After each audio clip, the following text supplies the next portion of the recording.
Shalom, selamat pagi jemaat dikasih Tuhan. Kembali lagi kita berjumpa dalam renungan pagi. Mari pagi hari ini saya kembali mengajak kita semua untuk merenungkan firman Tuhan. Supaya dengan melalui firman Tuhan inilah hidup kita akan terus dibangun. Dan kita akan semakin bertumbuh, diteguhkan dan dikuatkan dalam iman dan pengharapan. Firman Tuhan adalah kebenaran. Firman Tuhan sumber kekuatan bagi hidup kita. Firman Tuhan pedoman dan penolong bagi kita semua. Dan bahkan firman Tuhan jugalah yang akan senantiasa menuntun kita dan menerangi setiap langkah hidup kita. Mari jemaat dikasih Tuhan, sebelum kita merenungkan firman Tuhan pagi ini, bersama-sama kita akan berdoa terlebih dahulu.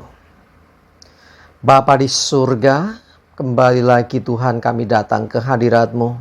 Kami naikkan segala puji syukur atas begitu besar kasih setia-Mu, begitu besar rahmat dan anugerah-Mu, segala kebaikan-Mu, segala berkat dan kemurahan-Mu, perlindungan-Mu, penyertaan-Mu, pertolongan-Mu, dan juga pemeliharaan-Mu atas seluruh hidup kami. Terima kasih ya Tuhan. Pagi hari ini kami akan kembali merenungkan firman-Mu. Mari Tuhan singkapkan dan nyatakan kebenaran firman-Mu. Dan Roh Kudus urapilah hamba-Mu dan juga urapi kami semua ya Tuhan. Sehingga kami bisa menangkap apa yang menjadi pesan Tuhan bagi kami. Dan kami mengerti akan kehendak Tuhan serta melakukan kebenaran firman Tuhan di dalam hidup kami. Terima kasih ya Tuhan. Di dalam nama Tuhan Yesus kami bersyukur dan berdoa. Amin. Mari jemaat dikasih Tuhan, sama-sama kita akan buka Alkitab kita. Renungan pagi hari ini sambilkan dari Matius 6 ayat 27. Saya bacakan. Siapakah di antara kamu yang karena kekhawatirannya dapat menambahkan sehasta saja pada jalan hidupnya? Ya, pertanyaan yang tidak harus kita jawab karena sudah ada jawabannya. Yang jawabannya pasti. Apa jawabannya? Ya, siapakah di antara kamu? Nggak ada. Jawabannya tidak ada. Tidak ada seorang pun yang karena kekhawatirannya dapat menambah sehasta saja pada jalan hidupnya.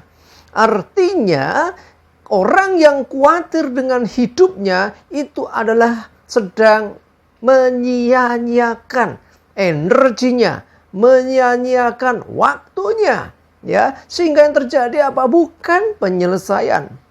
Jadi ketika orang dikuasai kekhawatiran, sesungguhnya dia sedang buang-buang waktu, buang-buang energi. Kenapa? Karena kekhawatiran tidak mengubah keadaan. Kekhawatiran tidak menambah sehasta saja pada jalan hidup seseorang. Nah, terus bagaimana seharusnya ketika menghadapi situasi yang tidak jelas, menghadapi situasi yang sulit? Ya, secara daging, secara manusia kita akan cenderung khawatir.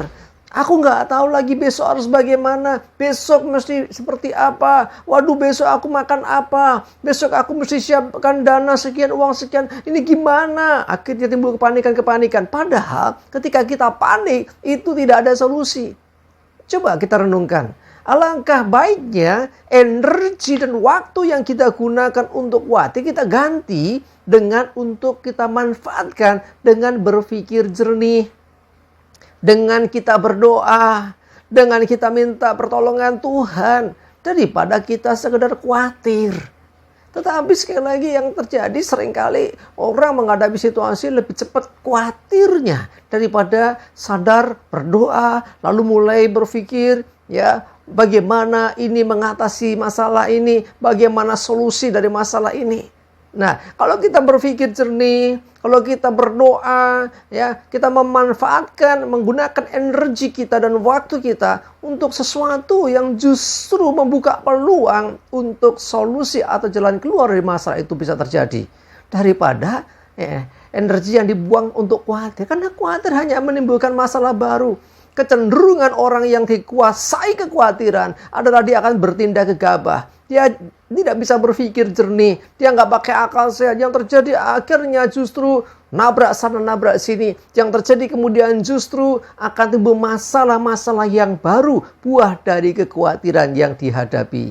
Mari jemaat dikasih Tuhan. Kalau kita tahu sekarang bahwa kekhawatiran itu tidak menambah sehasta saja pada jalan hidup seseorang, makanya yuk belajar untuk tidak khawatir.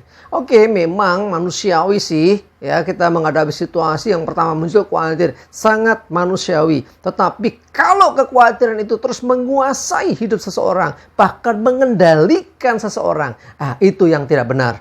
Ya, khawatir wajar, tetapi jangan terus dikuasai kekhawatiran. Sesaat kita kaget, sesaat kita khawatir, sesaat kita takut, tapi setelah itu mulai kuasai diri, mulai kendalikan diri, mulai berpikir jernih, mulailah berdoa, mulai cari cara, mulai gunakan energimu untuk mencari jalan keluar dari masalah yang dihadapi dan bukan larut di dalam kekhawatiran. Karena kekhawatiran itu seperti orang sedang berhalusinasi. Ya, nanti gimana ya? Itu nggak menyelesaikan masalah. Coba berpikir, bagaimana seharusnya ini? Ya, bagaimana aku harus melangkah? Oke, bagaimana? Ditimbang-timbang, mulai berdoa, Tuhan, minta pertolonganmu. Nah, energi yang kita gunakan untuk khawatir itu sangat besar. Ya, jadi energi yang kita gunakan untuk kuat itu sangat besar. Coba energi yang besar itu jangan dibuang begitu saja. Gunakan untuk hal yang positif. Gunakan untuk engkau berdoa. Gunakan untuk engkau mulai berpikir mencari jalan keluar. Jadi bukan menikmati kekhawatiran. Khawatir itu saudaranya dari takut. Khawatir itu saudaranya dari cemas. Khawatir saudaranya dari hal-hal yang justru negatif. Tetapi dengan kita bisa menguasai diri, dengan kita bisa berpikir jernih dan berdoa, saya percaya jalan keluar itu selalu ada. Karena Tuhan tidak akan mengizinkan pencobaan yang terjadi atas hidup kita melampaui kekuatan kita. Dan Dia akan jadikan jalan keluar. Dia akan sediakan solusi sehingga kita bisa melewati setiap permasalahan hidup kita dan kita berkemenangan. Mari jemaat dikasih Tuhan. Kalau hari ini nggak tahu harus berbuat apa dan mulai ada kekhawatiran dalam dirimu, mulailah berdoa. Mulai kuasa dirimu, mulai berpikir jernih, mulai lebih banyak untuk mengandalkan Tuhan daripada menikmati kekhawatiran. Karena kekhawatiran tidak menambah sehasta saja pada jalan hidup kita. Dan kekhawatiran juga tidak memberi solusi. Sebaliknya masalah-masalah baru bisa muncul karena kekhawatiran kita. Amin, kita berdoa.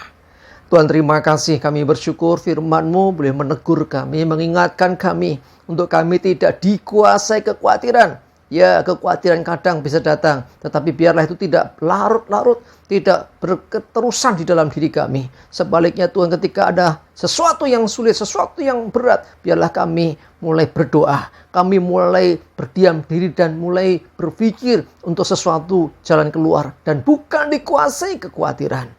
Biarlah kuasa-Mu Roh Kudus yang menolong kami, karena kami percaya ketika kami mengandalkan Tuhan, kami selalu ada jalan keluar. Dan Tuhan pasti memampukan karena Allah turut bekerja atas hidup kami. Terima kasih Tuhan, kami bersyukur. Serahkan hari ini hidup kami, mohon tuntunan penyertaan-Mu ya Tuhan. Jauhkan dari kami celaka mara bahaya, damai sejahtera dan berkat Tuhan menyertai kami semua. Dalam nama Tuhan Yesus kami bersyukur dan berdoa. Amin.